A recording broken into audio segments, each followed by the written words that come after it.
And hello, welcome to the 8th Cod-Past. The actual 8th Cod-Past, that is, because the previous one, although I called it the 8th, was actually the 7th. And any of you who noticed that, well done. That was a silly mistake on my behalf. Anyway, straight into it. As you all know, the general rules by now.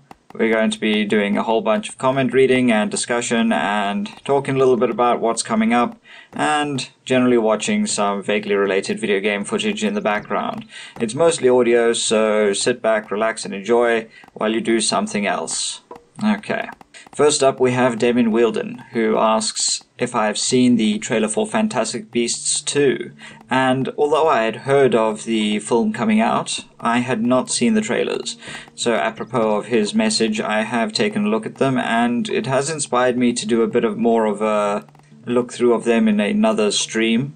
So perhaps that is something that is going to be coming up if I have the time and the opportunity. I'm not sure exactly when the movie is coming out right now as I sit here recording this, but hopefully I'll get it done before then.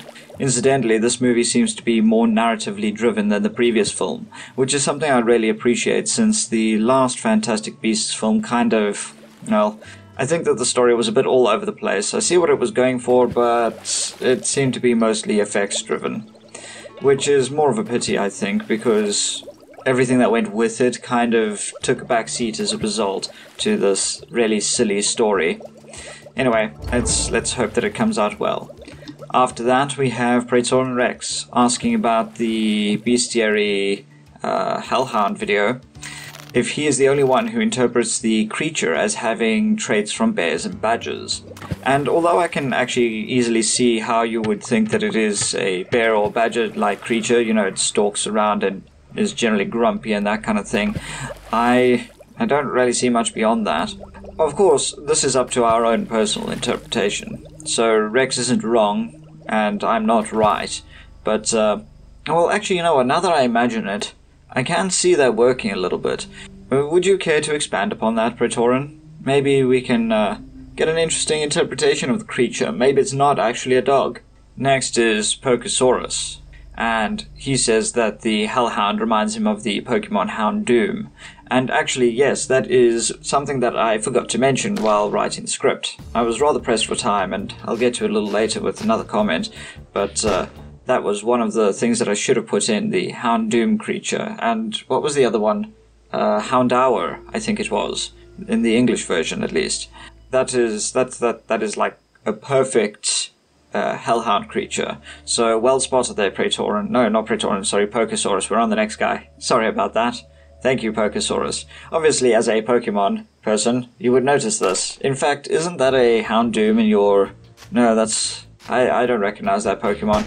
Okay, I thought it was a Houndoom in your profile picture. Moving on to Besaid Knight, saying that the Minotaur equals the Bull of Minos, and the Centaur equals the Bull of Sen, as a consequence. This is obviously in reference to the Centaur video. And actually, you would think so, wouldn't you? Because usually Tor is indicative of a bull. But in this case, the word centaur comes from kentaros, which is slightly different etymology. This is a homophone. Actually, it might be a homonym, because I think in ancient Greek it was also spelled the same. Either way, the point is that this isn't actually referring to the same thing. But well spotted either way. Sapphire Wolf 228 says, what about a prehistoric dog species? I think this could account for a few things. The size of the dog, as for the death curse, perhaps people seeing a large canine like that had their heart give out. It's just a theory that I have. Well, interesting there, Sapphire Werewolf, sorry. I did reply to Sapphire Werewolf in the comment, and I said that it's a little bit doubtful whether we could have somebody just pegged from a heart attack apropos of nothing. I imagine older people would die from such a thing, but especially younger people who have rather strong hearts would not die so easily. I mean, it is possible, at least in my understanding of the, you know, cardiovascular physiology. My tongue is tripping over itself today, how magical. I did say that it might make sense that if you see a creature over your lifetime, say when you're young, when you're middle-aged, and then finally when you're old, if you associate this creature then with the hellhound, these instances of seeing it could account for the various times in the hellhound myth that you had to see the creature before you died. And when you're old and you see the creature for the third time, naturally you go into panic mode and your heart might shut down. That's a possible explanation, but it's worth exploring. Next we have Great Sire Kirby, who expresses his interest in the video and also expresses his interest in the concept of a hellhound. However, he mostly asks if I'm familiar with creepypasta, and he wants to know if the modern urban legend dog-like creatures are a modern rendition of the hellhound creature. My response to this was that I don't particularly think so. The main reason for this is because the creatures that we see in creepypasta are trying to take a pure idea, something like a dog, or very commonly, a clown, which is at least in theory meant to be a fun, happy thing, and turning it into something that is scary and tainted and perverted in some way. And that only adds to the fear level. He specifically mentions Smile Dog and the Grain Dog. So in this case, I think that it's not so much the fact that the animal is a dog, but rather a representative of something that is corrupted, something pure that is corrupted. Now, this has in part to do with evolutionary psychology.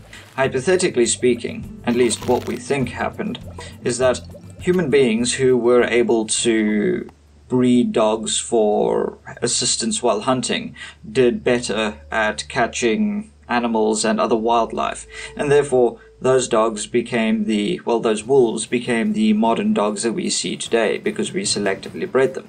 However, at the same time, the dogs were breeding us.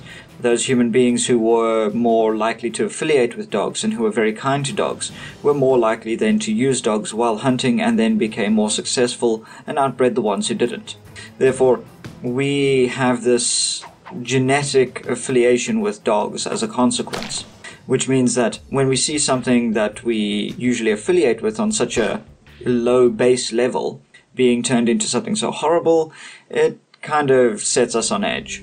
So, in summary, I don't really think that the creepypastas are a hellhound per se, but they do have some of the spirit of the hellhound, if you will, because part of what the hellhound is, I think, is this corruption of the pure idea of the dog. And I did push Great Sir Kirby in the direction of one of the other commenters, who we will get to a little bit later, and his theories of how the hellhound could be reified. So, yes, let's take a look. But before we do, let's go to Kirby March Barcina saying, "This ain't your Scooby-Dooby-Doo." Very nice, I like that, thank you. And here is the comment that I was referring to. In fact, Nicholas over here has been adding to a lot of the videos with his own reifications, which I really recommend other people do as well. I really actually quite enjoy reading what you guys have to say, and I feel that, especially in the case of Nicholas, some of his ideas are far better than mine. He says that in his reification of the hellhounds, the beasts are both pack hunters and scavengers, belonging to the Canis genus, the same genus as wolves, domestic dogs, jackals, and dingoes. This would explain why they like to hang around graveyards and battlefields, so they can feast on the corpses of the slain, just like crows and hyenas. Which actually is a very good idea. You see what I mean? This guy's, really onto something here. They probably evolved from direwolves that survived the Ice Age, and they are mostly nocturnal, which would explain their dark fur as an evolutionary trait that enabled camouflage in the dead of night. Seeing a pack of wild or feral hellhounds hunting or scavenging at night would be very frightening indeed, as they can attack those they perceive as threats to their territory or thieves that might steal their food. Despite their bad reputation and ferocity, they can be tamed and make excellent guard/hunting and police dogs, and if properly cared for, trained and loved, they may even become family dogs that will even guard the children and teenagers, similar to German Shepherds, Rottweilers, Dobermans, and Pit Bulls that are properly cared, well trained, and loved by their owners. Not loved by their owners.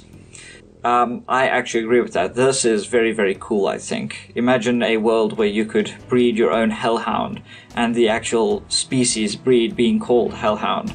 Obviously, if this were the case, the species would lose its mystique and, interestingness. But still, that's rather nice. It reminds me a little bit of Game of Thrones, at least the earlier stories where the Stark family has access to not the Hellhound, sorry, the direwolves, as you mentioned over here. So yes, do keep an eye on this guy, this Nicholas gentleman. I think that he's got some very interesting ideas. After that we have Joanne Oster. A full moon has nothing to do with the moon, but they do exist. It has nothing over my Lord Jesus Christ, in reference to the werewolf video. I'm not entirely sure what you mean here, ma'am, but I think that she means that the full moon, magically speaking, has nothing to do with the actual moon as a physical object, and this might be some kind of enchantment or what have you. And that werewolves do exist, however, they have no power over the deity that she believes in, Jesus, that is to say Yahweh. So yes, I'm sure that werewolves are beneath gods. I mean, technically speaking, in the hierarchy of things, God, at least Yahweh, is, right at the top. So yeah, everything is beneath Yahweh. So yeah. Next we have the Venator saying, in reference to the Simulacra video, that was the creepy game, right? The one with the phone. And I originally thought that he was talking about Five Nights at Freddy's, because a phone does feature very prominently in the story of that game. However, after thinking about it a little, and after one of his later comments, I'm not actually sure what he's talking about, because it doesn't seem to be the Five Nights at Freddy's game. I originally chose that game because it's got the animatronic things that are running around, and it is creepy, and there is a phone, as I said, but I'm not entirely sure. If anybody knows what he's talking about, leave it down in the comments below, and maybe we can suss out the game to which he is referring. Eris Watkins says, I'm not trying to start anything, but I know lichens and vampires are immortal. But I also know that lichens in human form could overpower new vampires, but I don't understand why vampires and werewolves don't like each other. This is mostly a mythological thing. I'm not entirely sure myself why in the mythology of these creatures they are at odds with one another, but it's just sort of poetic that they would be. I recall in the original Bram Stoker novel that Dracula was able to transform into various creatures, one of which was a wolf-man kind of thing. So I suspect that perhaps this is where it may have originally started, this connection between werewolves and vampires, but traditionally, as far as I can understand it, they have, and as far as I can see it, they have always been separate entities. They've never really had much overlap until modern times where, well, we like to connect things. This is why we have the Marvel universe of films, and there was even something done about the old stories. What was it? The League of Extraordinary Gentlemen. That was it. All of these stories that we make will have various connections among them. This even happened in ancient Greece where, what was it there? Gosh, I forgot now. It was one of the videos that I was attempting to make and just didn't come out as I liked it. It was Jason. Yes, Jason and his quest to get the Golden Fleece. In that story, he has Hercules join him for a bit, and Hercules sort of acts as a father figure, even though Hercules is, completely separate and has, his own story, and at that point, hypothetically, would have ascended to Olympus and whatnot. So, this is just a natural thing that we like to do, connecting our various stories, and, yeah, I guess that's it. Eva Jan Pictures Production sends a smiley face, and I wanted to share this with everyone because it just made me feel good. This is a very nice comment. Thank you. After that we have the Lone Ranger commenting on the Phoenix, saying that the Phoenix lives from ash to end as ash and rises again. living to run from the greed of man. Is there any man that can see the scars inflicted on it? Would the phoenix be able to see a person of no harm, and would it trust and forgive? A very interesting philosophical thought as I understand it.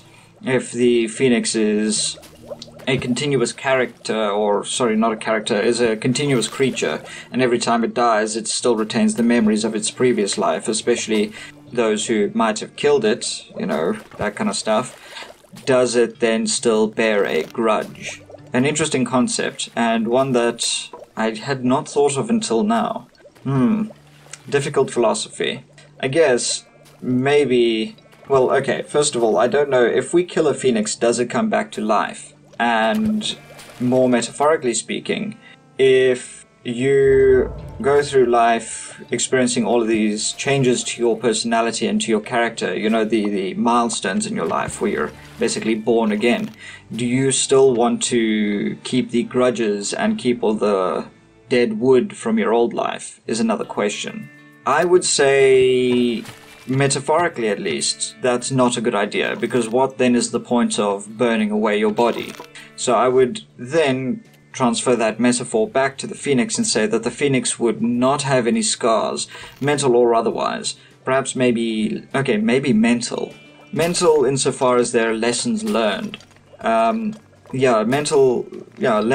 learned, and not necessarily physical scars, although they could be memories, if you will.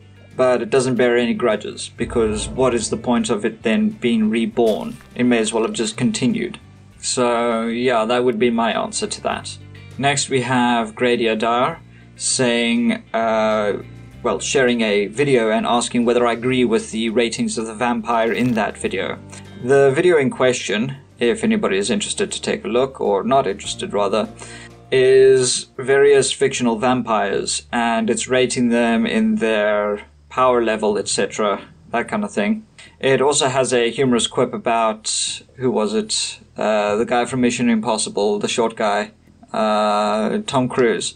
It has a humorous quip about Tom Cruise saying that he is also a vampire and immortal. Or was it Nicolas Cage? I can't remember right now. Anyway, the point is that it's a very interesting look at vampires, and they just do a general 10-to-1 ranking of really super powerful vampires. I generally agree with the video, but at least so far as the rankings go, but with the premise of ranking vampires upon power is something that I'm not too keen on agreeing with. This is mostly because, to me at least, a vampire is more interesting as a stalker in the night, you know, some kind of, well, like literally as it is supposed to be, a walking blood-drinking corpse. And I prefer that image of the vampire, at least for now.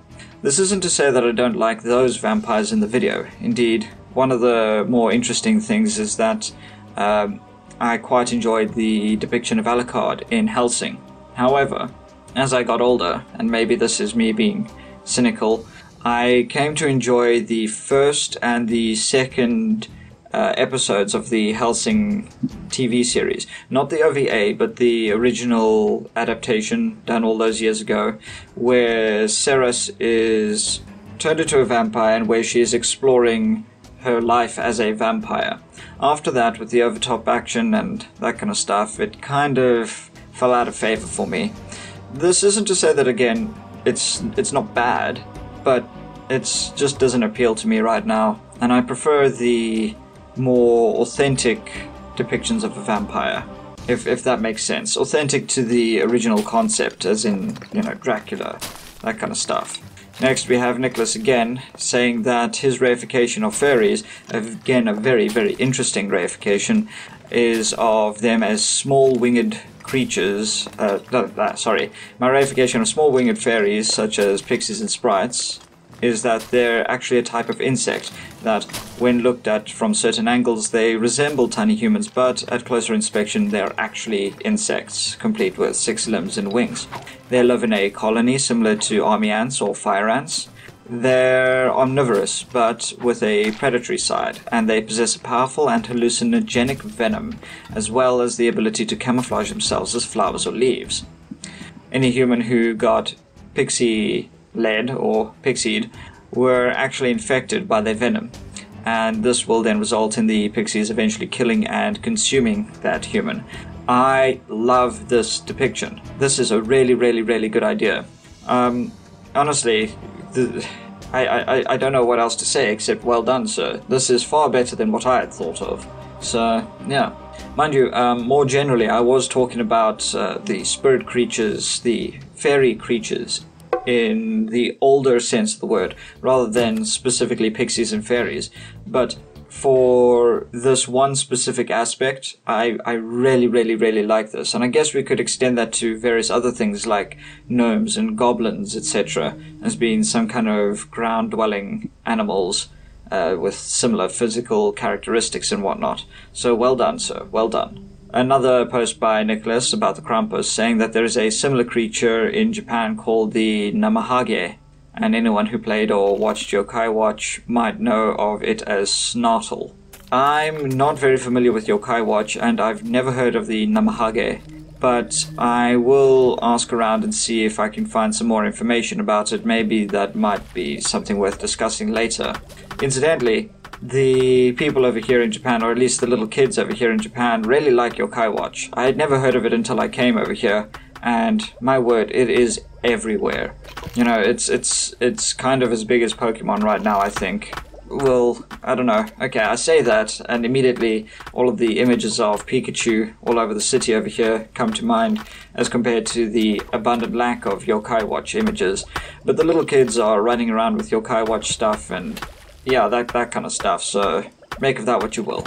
Next, again by Nicholas. Of all the mythical creatures discussed in the Beastiary, I think that leviathans, sea monsters, are the most likely to exist. After all, we know more about outer space than the Earth's oceans. Also, consider that people once thought that the coelacanth became extinct 65 million years ago, until the discovery of a living coelacanth was made in 1938. So I'm pretty sure that leviathans are actually undiscovered living fossils, or evolutionary offshoots that survived various mass extinctions in Earth's geological history. The only limiting factors are food, habitat, and population. A very interesting idea was in that silly movie, The Meg. And I say silly only because the second half of the film just got really ridiculous. But right up until the first half of the end of the first half, it is actually a very interesting look at how the ocean is very, very mysterious, and how we still might be able to find some really cool and really old things down there. So, you know, you really well could be right. However, as I've mentioned in the video, the Leviathan is actually Hebrew, or I think, you know, it was Hebrew, I think, for whale. So it's kind of accurate, kind of not accurate, because whales do exist. Just, I don't know, maybe there were more whales in those days, or maybe people came across them more frequently. This was obviously before we did the mass whale hunting that we did in the, not the Middle Ages, just after the Renaissance. I forgot the name of the period. The Industrial Revolution, there we go. I'm such an idiot, holy crap, how could I have forgotten that? Okay. Anyway, the mass whale hunting that was done during the Industrial Revolution, and obviously they would then have feared humans less as a consequence, and we would have then run into them more. Anyway, thank you for the idea. And again, Nicholas saying about the unicorn. Nowadays we know that the Theseus, I'm sorry, I'm not sure how to pronounce that, and Abu Rayhan al-Biruni, Abu Rayhan al-Biruni described was actually either an Indian rhinoceros or a Javan rhinoceros. Also, there was an extinct rhinoceros with a unicorn-like horn called Elasmotherum, which lived during the Ice Age.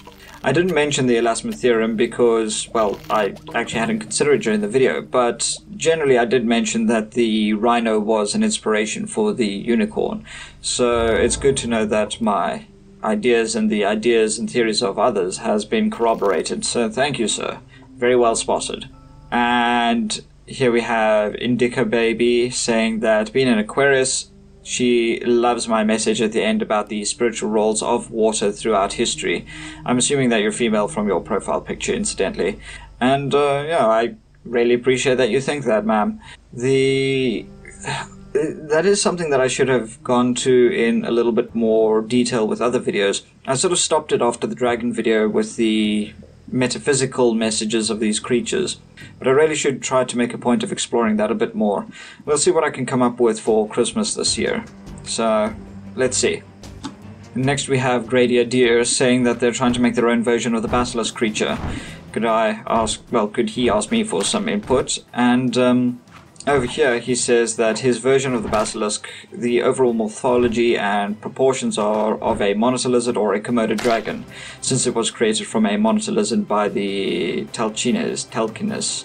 It has the following modifications. It grows up to 30 to 50 feet in length. It has a bony neck frill similar to that of a Triceratops, and its kin for protection and a blunt force weapon.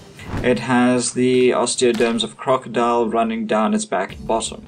There is more to what he is saying over here, but due to the limitations of his nook, he just wants to know if these features are physically possible on the existing anatomy of a monitor lizard, and what he should do to compensate for any detriments that I find.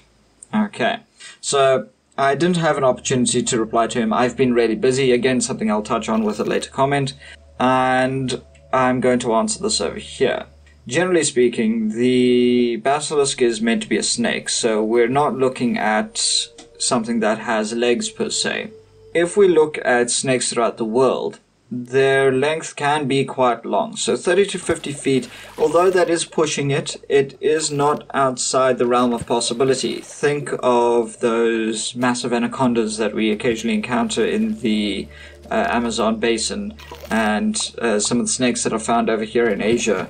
These things can get quite big. So yeah, the length is absolutely fine. The bony neck frill is a bit more difficult because the purpose for a snake being the shape that it is that it's very easy to maneuver through the environment. And it can, get into small holes and generally coil around people and, well, other animals. In this case, probably I imagine people, because we're talking about a man-eater here.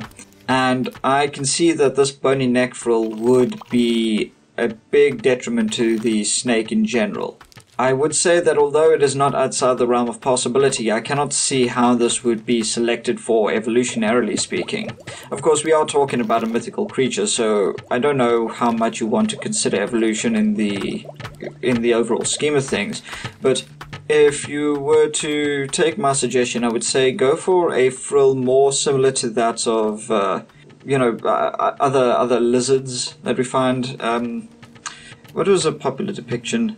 The Dilophosaurus in Jurassic Park has a foldable frill, and that might be something that you want to consider, especially considering its size, but I don't know how large this would be. You would have to be a little bit more specific with how big you want the frill to be, because that is, that is a very important aspect of the creature then. Obviously you want it to look big and more intimidating, etc. Obviously the king cobra especially has a rather large hood that is something you might also want to consider instead of a bony frill, but again the issue is these bones and the way that the snake actually moves. So maybe give it a cobra's hood but not a bony frill. As for the osteoderms, that's not outside the realm of reason and possibility. Obviously, this would make the snake a little less flexible if you have the exact same, keratin content. There was keratin, yeah, keratin content as the crocodile's osteoderms, but overall I don't see it being too much of a problem for the basilisk, so that should be fine. So, in summary, length is fine, osteoderm's fine, bony neck frill, not so much. It looks intimidating, it looks impressive, but I would recommend a hood like a cobra. Maybe modify the hood a bit so that you've got bone protrusions out of the edge of the hood. Something similar to the horns of the Triceratops and other related animals. That might serve you well. Otherwise, if anybody else has questions similar to Beastiary, I welcome you to ask them. Thank you. After that, we have Great Sarah Kirby responding to the previous Cod-Past, saying that he had a lengthy response to the points that he touched on in saying that he had a lengthy response to all the points that I touched on in the previous Cod-Past, but for some reason it failed to upload, and he lost everything. I'm so sorry to hear that, sir. It's really inconvenient when that happens. I usually try to, these days, especially because this has happened to me a lot, Control-A, Control-C before I post, because good grief, I cannot tell you how often I've written a very, very long thing and then something has timed out with the page and suddenly I have to retype it. But anyway, he goes on to say, anyone who refuses or denies evolution clearly does not understand evolution, and that is virtually impossible for a behemoth. It's virtually impossible. The behemoth is a dinosaur due to the difference in time between now and when they existed. Besides birds, which still exist, also evolved during that time. Also, it could be that the behemoth's tail is being compared to a cedar is in reference to the branches of a cedar tree, which are flexible and make a good whipping implement. Elephants swish their tails like cedar branches, so that could be what the legend referred to as a small swishing tail. Actually, that's very, very interesting. I like that idea. I never thought of that before, so thank you, Sir Kirby. That is a very good idea with the cedar branches. After that, he goes on to say, I've heard multiple versions of the Leviathan myth. Sometimes there are two, but God kills one to prevent breeding. Sometimes there is only one, and he creates the stickleback to keep its appetite in check. Sometimes it, along with the behemoth and Ziz, are sacrificed and serve as food for the righteous. Again, something that is a very common theme in the biblical texts. Interesting. I didn't know that the Leviathan was also served as food. You've got quite a lot of knowledge here, sir. You should share it more often. Not that you don't, but I'd really like to hear more of what you think and what you know. He then says the whole unicorn and virgin thing was likely a political tool to make people place greater emphasis on women's virginity by giving it a mythic quality, because men at large wanted a virgin bride. I would like to expand to that, because one of the things that we encounter in some of the more matriarchal societies, human matriarchal societies, especially with that one in China, the Muso. Their logic is that as a man, you can never actually be sure that your partner's child is yours, but you can be sure that your sister's child is part of your family, and therefore you take care of your sister. So I think that part of the reason men wanted virgins was to ensure that the child that was born by that woman was in fact theirs, in addition to the various political stuff that you mentioned. But I really want to put an emphasis on that, because I think that this is a big point that we often forget. Anyway, he then goes on to say that the Liopleurodon or Leopleurodon and Elasmosaurus are not dinosaurs, but plesiosaurs. Yes, correct there. My mistake, sorry. I'm referring to them as dinosaurs in a more general sense. He then goes on to say that he believes the warlock is a recent term, and historically men and women could be and were accused of being witches. Yes, indeed. As far as I know, this is also correct.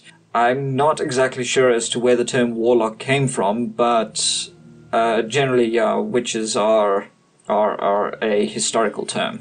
I can't remember if I mentioned in the witch video right now, but there were actually laws in ancient Sumeria and Acadia where you were not allowed to cast magic spells on people unless the person deserved it. And if the person didn't deserve it and accused you of having cast a spell on them, both you and the victim were thrown into a river, and whoever drowned was obviously in the wrong, and therefore, you know, the spell was validated or invalidated whether you died or you survived. So that's an interesting thing. And obviously these people were called witches at the time, regardless of whether they were men or women. And after that he says, I feel magic works best in fiction when it's not explained through scientific means, as that makes it more mundane and less fantastical or special. I agree with you there. Some of the magic that I enjoy the most is what I like to call fairy magic. Magic that has not a rational explanation, but sort of a logic to it. You know, you pull the tail. No, sorry, that. You pull the person's hindquarters, and obviously it turns into a tail. You push down on their head, and obviously they shrink. That kind of thing. That's the type of magic that I prefer. The more systemized magic that I see in Harry Potter is, you know, as much as I do the reifications on magic and discuss magic in a more sense relative to physics and science, that is not the magic that I personally enjoy. I really like the logically physical fairy magic that I mentioned before. So at least you and I are in accord in that case. And yes, just to repeat his statement, none of that is meant as an attack and insult on anyone, but it's just his opinion. So thank you for sharing that, great Sayer Kirby, I really appreciate that. After that we have Damien Wielden, who, and I have to say this out in public since I said the previous thing out in public on the previous video, he wanted to know if I had compared him to the Damien from The Omen.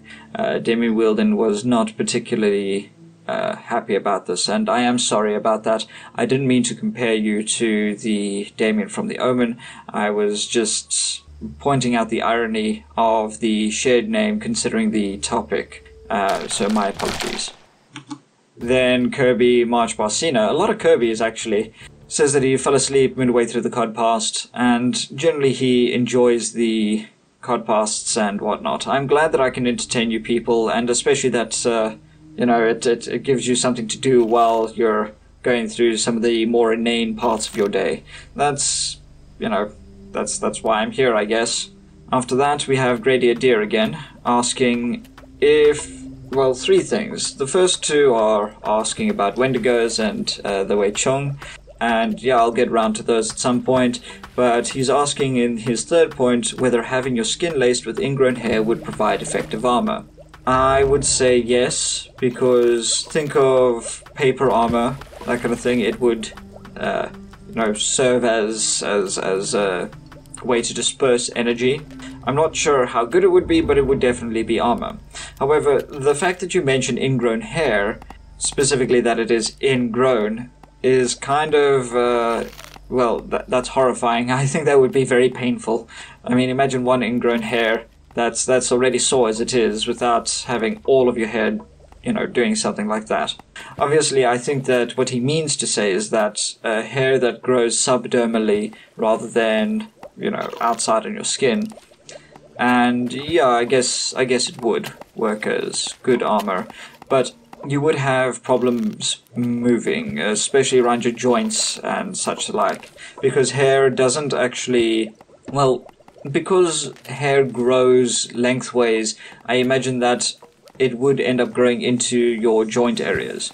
I would recommend something more like chitin, what you find on insects and other polysaccharids that provide very, very good armor, and because of the localized nature of their growth patterns, they would not really affect joints. Obviously, you would end up looking like a bug, but it does give you something to work with over there.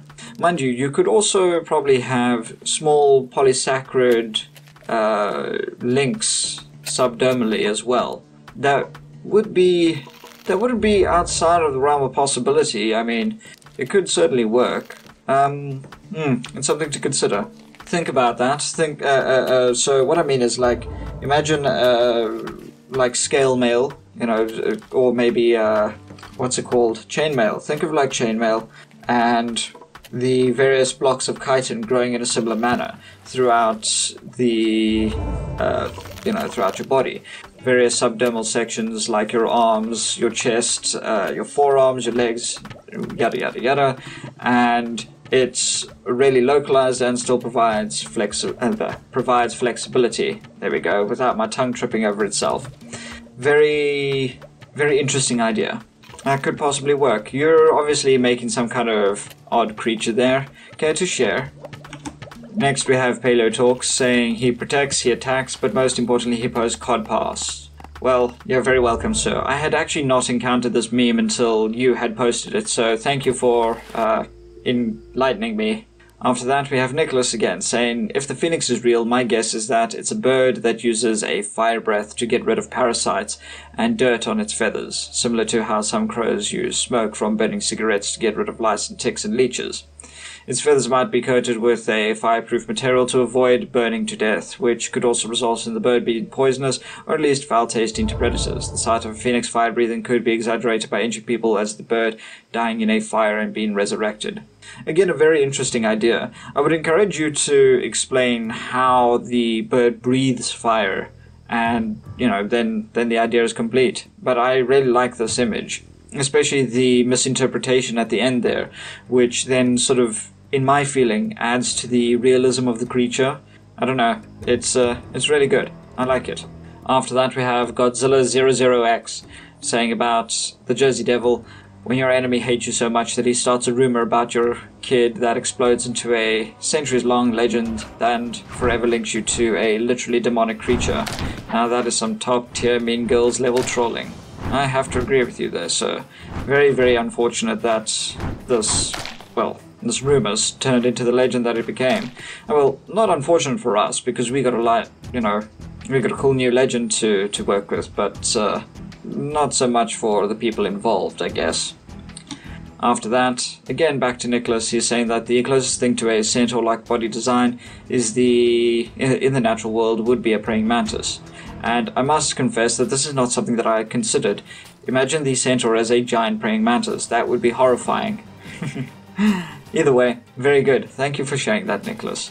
And he says also, if centaurs are real and they are similar to the original myths, I think that their culture would be similar to the Neanderthals, Homo erectus, Java man and Peking man, or early Homo sapiens. They would be hunter-gatherers, and they will be capable of using fire and creating art. Their leader would be a chief, and their society would also include healers, shamans and priests. And I really like this again. Obviously that's why I'm, showing it off here, because I didn't really expand upon the culture of the centaurs as much, and so I think that with Nicholas comparing the culture of the centaurs to what we believe to be similar to Homo neanderthalis and Homo erectus, it really adds a level of authenticity to it and gives people a really good touchstone as to what to expect from the from the centaur. So thank you for that again. And next, Nicholas again commenting on mermaids, that he's pretty sure if mermaids and mermen were real, they won't look as beautiful as popular depictions in fairy tales, myths and legends depict. They might look creepy and gross due to looking like fish, and he mentions the Lovecraft steep ones. Or they might look unnerving due to looking too human, the uncanny valley in this case. And he also says that if mermaids and mermen were mammals, they might look more like the mer creatures in Primeval than the popular depiction showing them as human-fish hybrids. In fact, in Primeval, Nick Cutter speculated that mer creatures could have evolved from humans. I'm going to be honest, I've never seen or heard of Primeval, but I'm sure, actually I should have looked it up in preparation for this video. So, yeah, I will do just that, given the opportunity. Good grief, I need to do a lot of reification, not reifications, addendums. Anyway, so yeah, I'm sure that it's actually something to consider, especially given the fact that a lot of the fish people we've done in our fiction have turned out to be these weird frog, creature of the Black Lagoon, sort of like monsters. And I really like that idea. Again, also related to the deep ones and the town of Innsmouth, that's what it was. The people from the town of Innsmouth turning sort of into weird blobfish people looking things. I really like that idea. So yes, thank you. After that, Nicholas saying that he would like to see more cryptid videos. How about Bigfoot, the Yeti, Mokele Membe, and flying humanoids, like Mothman, Owlman, and reptilian humanoids, e.g. the lizardmen. I sort of did cover the Mokele Membe with the Leviathan video, and I'm not sure that I can come up with much more to say about it, but if the opportunity arises, I will discuss it. As for flying humanoids, I'm going to be dead honest. Although I did a lot of cryptid reading when I was younger, I had never actually had anybody describe the Mothman to me. People would always say that the Mothman is this thing, and it would always be described in shadows, but nobody actually used direct terms to talk about it, so I didn't know it was actually a flying humanoid for a very long time. So yeah, that's just an odd thing that I thought I would mention. He also then goes on to say that he would also like to see some episodes on the Kappa, Tengu, Hellhounds, Gorgons, Goblins, Gremlins, Elves, Satyrs, and Aliens, e.g. Grey Aliens. Somebody did ask for something on aliens. I'm not sure if they go into this theme per se, but I'm sure I could try to stick them in somewhere. So thank you for that. Next we have Luck of the Stars saying that in his Beastiary, the behemoth is as large as the Argentosaurus, one of the largest sauropods, and is so powerful as to create earthquakes by merely just walking. He also prefers the behemoth as Lord of the Land. He refers to the behemoth as the Lord of the Land. Leviathan would be the dragon of the seas, and Zeus would be the king of the unbound sky. I agree with those last 3 sentences there, sir. That is very poetic indeed. As for the Argentosaurus, very, very big, but I don't imagine it actually created earthquakes, because that would be tectonically very annoying, I imagine. And we would certainly see where it left, where it walked. It wouldn't be alive for very long, I imagine, as a result of all the predators finding it. But I do get the general idea that the ground shook beneath its feet, as a general euphemism for how it would actually feel to be near one of these massive creatures. Next we have Lisa Dasher saying that, about the Jersey Devil video, that it's Satan's baby because women will sell their souls to Satan just to get pregnant, because my friend did that and she had to move. And, well, that's I don't know what to say. That's a very interesting story. Care to expand a little bit upon that? What did the baby look like? And in fact, the person who commented, K-Sound Kaiju, asks when the baby is due. It's a very interesting idea because it's actually very difficult for human beings to become pregnant. We're some of the less fertile creatures on Earth. I think at the height of fertility, at about the age of 25, I think it is, and 25 and below, the highest percentage of fertility is something like 30%. So generally in statistics, when we're talking about random chance, we usually take something as moving over 50% chance as, as something more likely to happen than not, and therefore we use that as the average opportunity for something to occur. Oh gosh, how am I explaining this? Basically, when something moves over 50%, it's more or less considered to occur. 50% chance of occurring, we consider it as being able to occur mostly definitely.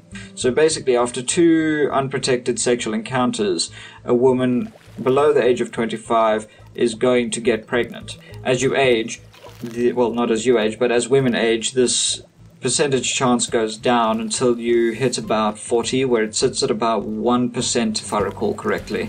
So this means that, statistically speaking, for a woman to be more or less assured that she will get pregnant when she is 40 years old, she would have to have, during her fertile period, she would have to have sex at least 50 times. Again, statistically speaking. This isn't to say that this is, one time won't get someone pregnant, or that 100 times will get someone pregnant, but just as a generalization. So it's actually quite difficult, and for some people you can see why they would go to such extreme lengths to have children. And K-Sound, just going back to his comment, that was a lot of waffling, by the way, from my part. K-Sound asking when is the child due, and he wants to know because he wants the reward money for claiming the Jersey Devil. Quite humorous indeed. So thank you for that comment, both Lisa and K-Sound. Next we have the Great Sir Kobe again, saying that he's glad to see the upload sneak peek on Patreon, and he definitely likes the cryptids and thinks that the Jersey Devil deserves more attention. And as for the Patreon upload, generally I do give for the $3 tier and up, you get to see the videos a week before they come out on YouTube, and yeah, that's one of the benefits. So yay, go and do that if you're at all interested. Great Sir Kobe then goes on to mention that the Jersey Devil leaving footprints in the snow reminds him of a 1855 report in England of bizarre footprints called the Devil's Footprints being left in the snow during the winter. He then expands, saying that as the legend goes, in 1855 in Exeter East and South Devon in England, reports came in from strange came in of strange footprints found in the snow. Good grief, my tongue. Accounts attributed them to Satan and said that they resembled horses or goat hoof prints. The tracks covered dozens of miles of snowy fields and also on rooftops and high walls and exiting drain pipes. Of course, since they were left in snow and photography was still extremely primitive, outside of eyewitnesses' accounts and artistic reconstructions, no physical evidence of them remains. Very, very, very interesting. I had not heard of this, and I wonder if this did not inspire, in part, the Jersey Devil, the modern Jersey Devil legend. It's interesting how cultures influence each other, and this might definitely be one of those cases. So yeah, thank you. Kirby March Barcina is saying he's thinking of the Jersey Devil was among those creatures of the Jersey Shore reality show, to which I could only comment that it made me think of the depiction of Snooki in South Park. So, yes, the Jersey Devil indeed. Mike Rogers says, so with all the modern science, why does not the Bible have rhinoceros instead of unicorn or wild ox? There is no modern evidence of the unicorn. The only modern evidence that we have is of rhinos that existed, finding bones and fossils of rhinos that existed during that time, and then saying that they were probably what people in the Bible were talking about when they referred to unicorns. Like most holy texts, the Bible has been translated a lot, and the ways people apprehended creatures in those days compared to how we apprehend them in modern times have changed quite a lot. I'm sure that in the ancient world, people would have considered the whale and the dolphin to have been fishes, but in the modern world, we consider them to be mammals that just happen to be aquatic. It's that kind of difference. So in the ancient world, people see this four-legged animal with a massive horn on its head and go, okay, this is a unicorn. The unicorn then goes on to turn into some kind of mythical creature, especially since it was extinct. Since it became extinct. And then in modern times, when we have properly classified the rhinoceros, we then go and look back and say, those people talking about the unicorn, what we think of as a unicorn these days is probably what we have classified as a rhinoceros. So it's one of those things. It's not so much saying that the people that lived 2,000-3,000 years ago really were lying to us, but rather that we understand the world in a different way. And we need to try and communicate between those dead people and our understanding in modern times, and it creates these weird niche sections where some creatures that we like to think are mythical are in fact actually real, or we thought were real but are actually mythical. And this is just one of those instances. So I that was a big waffle, but I hope you understand what the video was getting on at. After that, Damien Wielden has the final comment saying that some people said that the Leviathan is a water dragon, but how could this be? If the Leviathan in the Bible a sea serpent, or is it related to similar sea serpents, or is it something like a giant fish or whale of a sort? And my feeling, especially after making the Leviathan video, is that the Leviathan is definitely a whale. Although we depict it in many ways, as I illustrated in the video, as being octopus monsters or giant crab monsters or what have you, it's definitely a whale, especially in light of what I just mentioned to Mike Rogers. So, yeah. Obviously, the Leviathan could be something else. You could have it be a plesiosaur or a giant sea snake or something, or what have you, especially because it is a mythical creature at the end of the day. But if you want to go with a more authentic interpretation of what it could have been in light of the creatures that exist in the world today, it is most likely going to be a whale. So yeah, that's at least my thought. Anyway, with that, I must thank you all for being so very patient with my videos, especially the most recent video, which was the hellhound creature. I'm going to say sorry for being a little bit late. I wanted to publish it during Halloween, but I have had exams during this month, and going over to Tokyo and coming back over here on the other side of Japan so that I can go to work and all of those things has just been an absolute nightmare. I have had absolutely no time to do anything, and I honestly thought that I could get it done, and in fact I did manage to get the Jersey Devil video done, but the time just did not, come right for what I wanted to, and I was about, I'd say, 50% complete by the time Halloween struck. But alas, on that self-same night, I was on a bus heading to Tokyo, and trust me, I felt that it was, a bit of a lost opportunity. Although I can tell you Tokyo was blimming messy after Halloween, so that's a thing. And everybody over here in Japan has been talking about all the naughty little kids running around and tipping over trolleys and trams and whatnot on the train lines. People went rather wild, to say the least.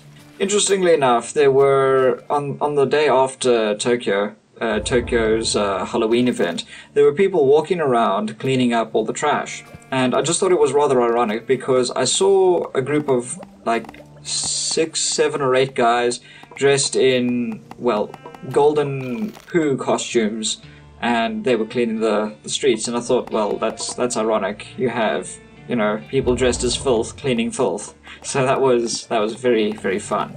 Anyway, going back to the Hellhound video in particular, this was a very interesting video to work with, simply because the Hellhound itself is sort of not a very explicit creature. It's not often mentioned in myths as being something separate and unique from other mythical creatures. It's just sort of a scary dog. So trying to identify hellhounds in myth and culture was rather difficult. I mean, in some cases it was easy, in like Resident Evil, where we have the Cerberus dogs, where they've attacked people and, we can see that, oh, that's a zombie dog. But trying to find things like Black Shuck and the Barghest outside of the UK was really, really tricky. In fact, I mentioned earlier that the Houndoom creature is one thing that I completely overlooked, because, again, the Hellhound as a concept is not very well sketched out, which might speak to how we've cut it up, how we've cut up the concept. Generally speaking, and usually, we would refer to a Cerberus creature, specifically guarding the gates of hell. But as I mentioned in the video, I found that the creature that guards hell and the creature that wanders in graveyards are actually not the same. And this led me to finding the Wild Hunt dogs and those various creatures as being the origin of the Hellhound as we understand it. And then through time we've actually sort of melded the Cerberus and the Hellhound together, and untangling that was a bit of a mission, because obviously when I make these videos I'm starting from very similar perspectives to what you guys have, and trying to untangle these things is a bit tricky. It was, I think, a rather okay video. It could have been better, especially for the reification. There wasn't any trick to it, and that disappointed me a little, but I'm still satisfied with what came out at the end. It was, I think, yeah, as creatures go, it was a rather solid creature, just not really creative. I had the same problem when making the Griffin video, which you'll hopefully see soon of this publication, and yeah, I'm going to tell you, it's going to be hard to try to separate Ziz and the Griffin creature, because they're so similar that I should probably have actually spoken of Ziz and Griffin in the same video, since I did promise there would be a Ziz video and whatnot. We'll see how it goes. The Ziz video has not been made yet, so do give that a little bit of time. I want to separate these flying a little bit before I release the videos, and especially since I'm going to need time to think of how I can delineate Ziz from the Griffin, because wow, they're just so similar. Anyway, moving forward, as I've mentioned, the next video that you can look forward to is the Griffin. I did spend a lot of time working on it, and as I said, it was meant to come out earlier, but I ended up dropping it for the Halloween theme, which sort of fell apart with my missing of the actual day of Halloween. But either way, I hope that you guys will look forward to it. There's not much else planned, to be honest. Speaking of Patreon, which I did mention a little bit earlier, I did update some of the stuff to include a script. I mentioned in the Patreon a few weeks ago, that I wanted to add value to the Patreon page, especially since, I don't really post all that much videos in general, so as a consequence, neither on the Patreon thing. And in an attempt to try and add this value, I asked people if they would like to see a script of the videos that I make before the video goes up.